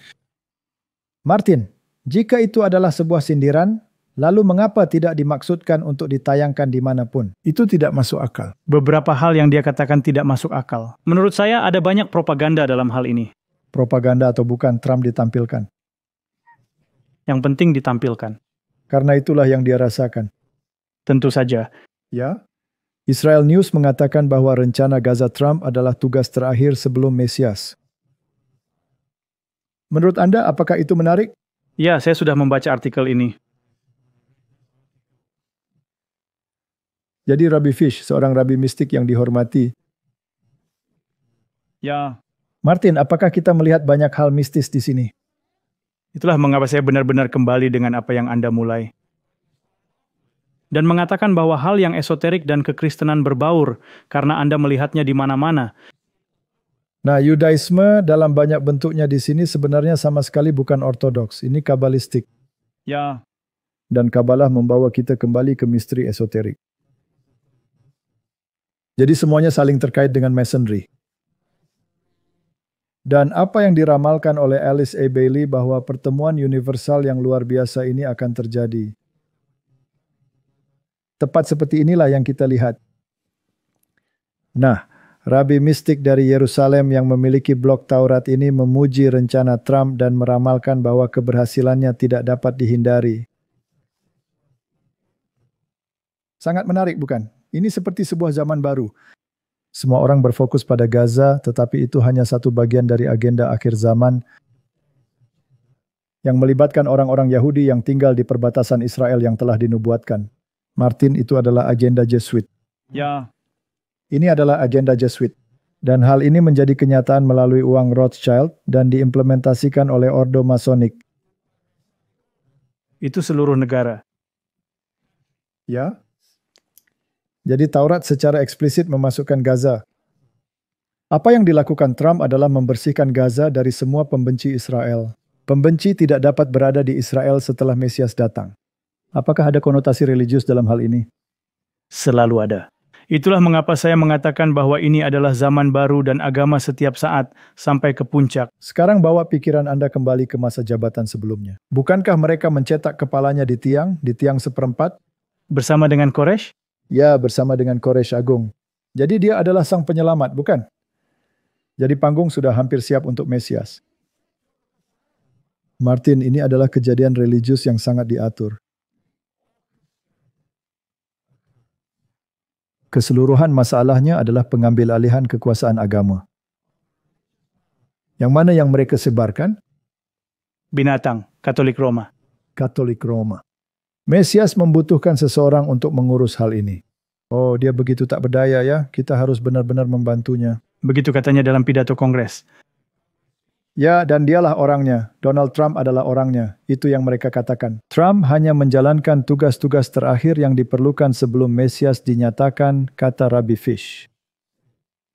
Jadi mereka sedang menunggu milenium? Ya. Ada dua pemikiran tentang milenium, yaitu negara Israel yang memerintah dunia, yang pada awalnya sedikit berselisih dengan antikristus dan lain-lain.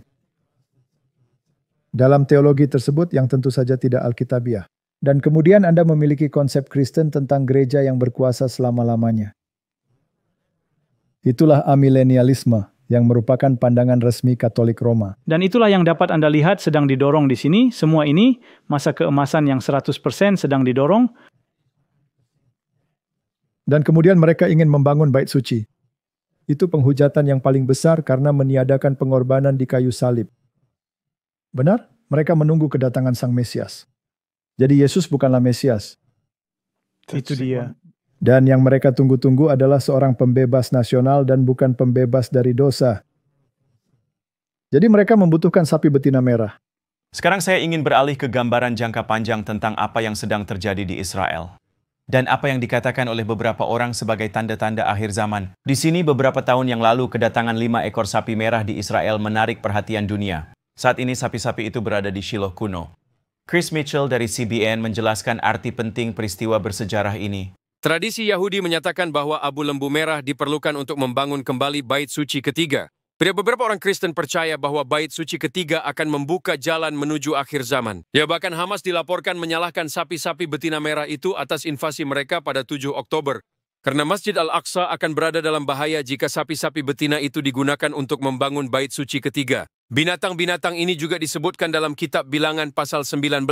Tuhan berfirman kepada Musa dan Harun, inilah ketetapan hukum yang diperintahkan Tuhan dengan berfirman, katakanlah kepada orang Israel, supaya mereka membawa kepadamu seekor lembu betina merah yang tidak bercela, yang tidak ada cacatnya dan yang belum pernah kena kuk.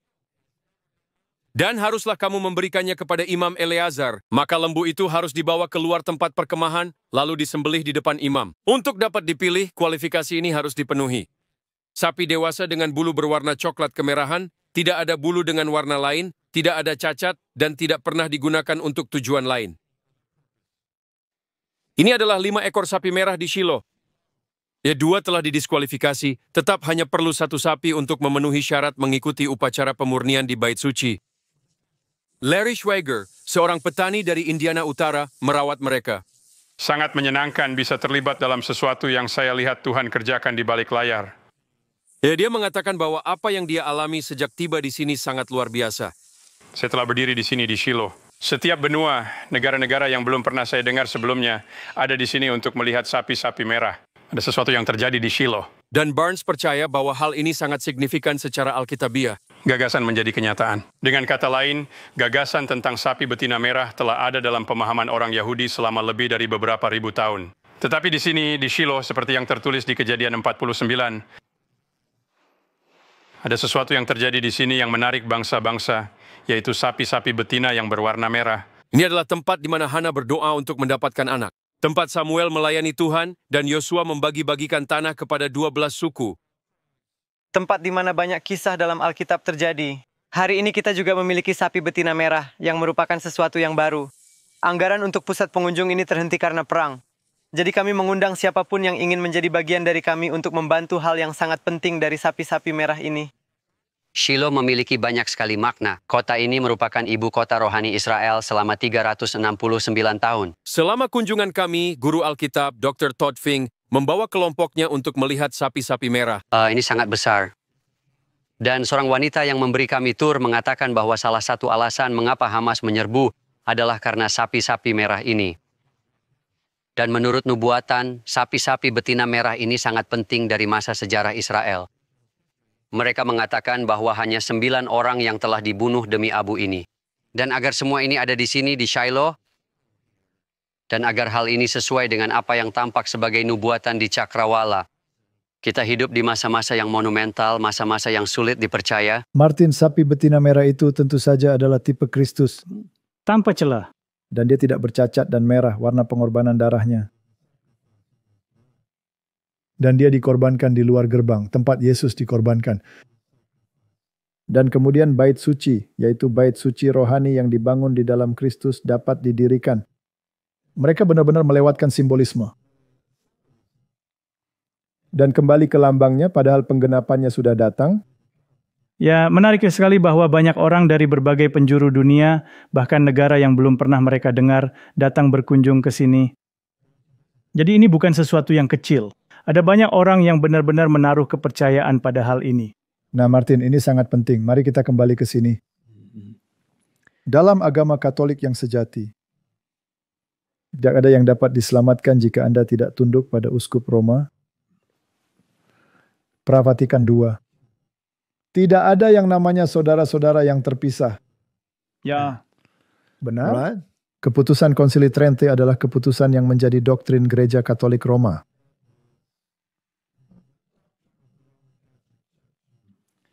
Jadi Vatikan II dipandang oleh banyak orang sebagai sebuah pencerahan.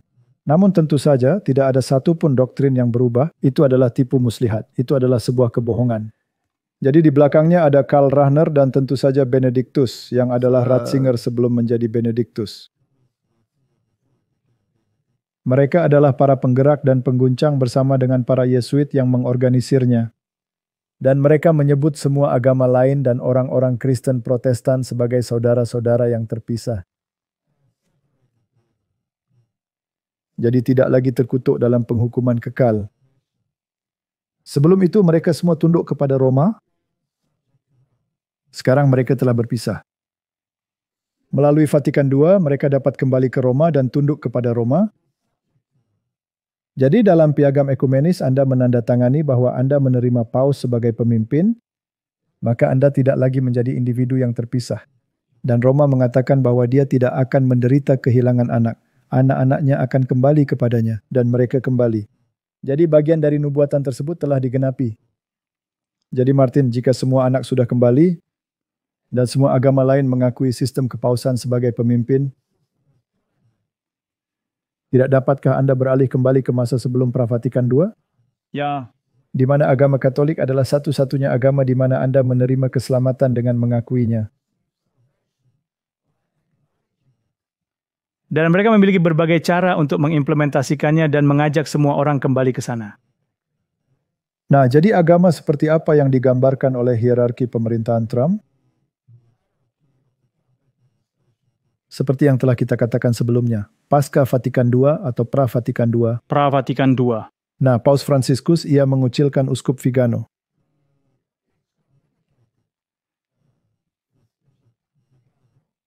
Dan sekarang, orang yang sama meminta Trump, Direktur CIA, untuk menyelidiki rencana negara untuk menyingkirkan Benediktus XVI, karena Fransiskus mengambil alih jabatannya. Begitu banyak yang percaya bahwa Paus yang sebenarnya adalah Benediktus, dan Francis adalah seorang perampas. Ya.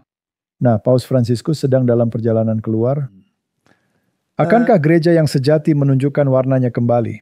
Tidak ada keselamatan di luar gereja Katolik, tetapi bukan dalam arti harus menjadi Katolik sekarang tetapi mengakui supremasinya. Itu sudah cukup. Itu dia. Yang menarik adalah bahwa mereka menyebut terutama orang-orang seperti Vigano. Mereka menyebut gereja saat ini di bawah Fransiskus juga sebagai sebuah negara yang dalam atau gereja yang dalam. Apakah harus dibersihkan juga? Itu juga harus dibersihkan. Pendulum yang sebenarnya ada di dalam gereja ini juga diayunkan dan sekarang harus diayunkan. Harus berayun ke kanan. Tadi di sebelah kiri, sekarang harus berayun ke kanan. Dan kemudian Martin, setelah itu diakui, jika Anda mengakui otoritas, maka Anda melakukan perintah binatang itu. Ya. Dan itulah yang dikatakan oleh Wahyu, bahwa binatang yang kedua akan melakukannya. Jadi apakah kita sudah mendekati akhir dari semua peristiwa? Akan sangat menarik untuk melihat bagaimana perkembangannya dalam waktu dekat, terutama jika Francis tidak akan berada di sana lagi. Dan saya rasa ini akan lebih mengarah ke gereja konservatif dan pra-Vatikan.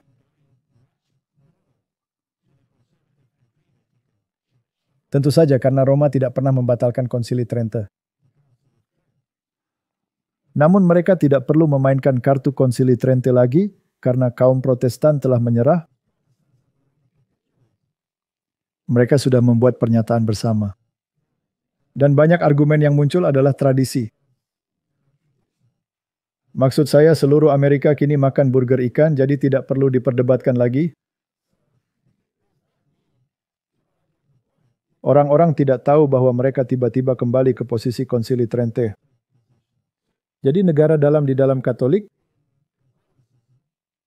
mereka yang berpura-pura liberal, katakanlah seperti itu.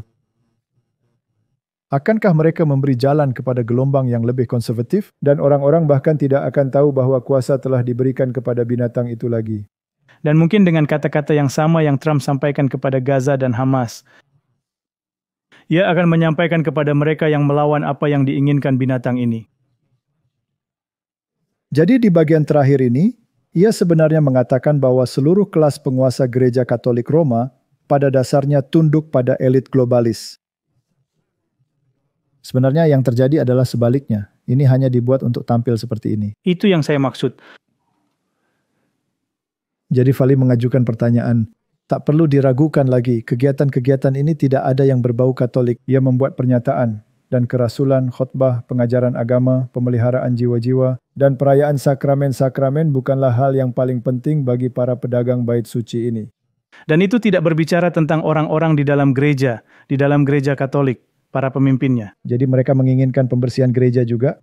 Nah, Trump baru saja melakukan pembersihan. Gereja akan mengadakan pembersihan. Dan kemudian Martin, kita bisa pulang. Saya harap ini semua akan mulai berjalan. Karena saya 100% setuju dengan Anda. Ini harus segera diselesaikan agar kita bisa pulang.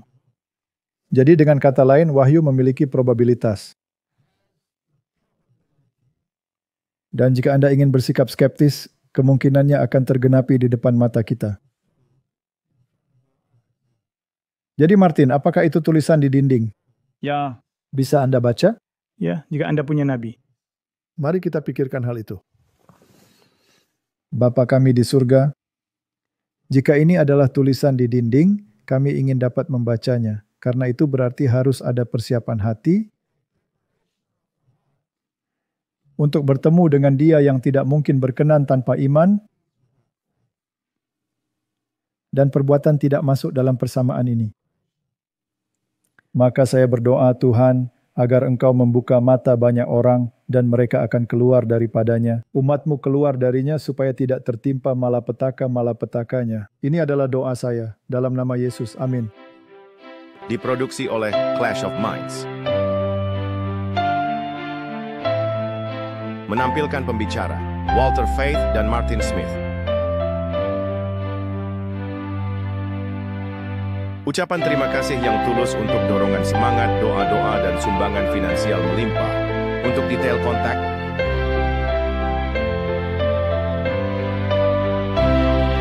kami memuji Juru Selamat kami, Yesus Kristus, yang setia dan sejati untuk kasih karunia dan belas kasihan dan hak istimewa bekerja di kebun anggurnya, guna menjangkau jiwa-jiwa bagi kerajaannya yang segera tiba.